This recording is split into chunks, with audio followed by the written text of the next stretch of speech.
ಎಲ್ಲರೂ ನೀರು ದೋಸೆ ತಿಂತಾನೇ ಇರ್ತೀರ. ಈಗ ನೀರು ದೋಸೆಯಲ್ಲಿ ಡಿಫ್ರೆಂಟಾಗಿ ಖಾರ ದೋಸೆಯನ್ನು ಹೇಗೆ ಮಾಡೋದು ಅನ್ನೋದನ್ನು ನಾನು ತೋರಿಸಿಕೊಡ್ತೇನೆ. ಮೊದಲಿಗೆ ಅಕ್ಕಿಯನ್ನು ನೆನೆಸಿಡಬೇಕು.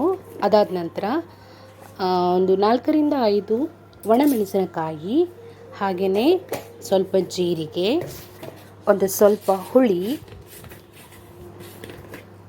ಅದಾದ ನಂತರ ಸ್ವಲ್ಪ ಕೊತ್ತಂಬರಿ ಕಾಳು ಅಂದರೆ ಧನಿಯಾ ಸ್ವಲ್ಪ,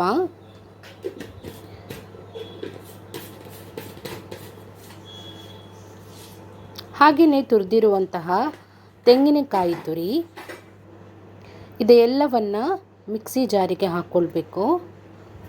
ಹಿಂದಿನ ರಾತ್ರಿ ನೆನೆಸಿಟ್ಟಂತಹ ಅಕ್ಕಿಯನ್ನು ಹಾಕ್ಕೊಂಡು, ಹಾಗೆಯೇ ನಾವು ಯಾವುದೆಲ್ಲ ಪದಾರ್ಥವನ್ನು ತೆಗೆದುಕೊಂಡಿದ್ದೇವೆ, ಒಣಮೆಣಸು, ಹುಳಿ, ಅದೆಲ್ಲವನ್ನು ಒಟ್ಟಿಗೆ ಹಾಕಿ ಅದರ ಜೊತೆಗೆ ಉಪ್ಪು ಮತ್ತು ನೀರನ್ನು ಹಾಕಿ ಚೆನ್ನಾಗಿ ಗ್ರೈಂಡ್ ಮಾಡ್ಕೊಳ್ಬೇಕು.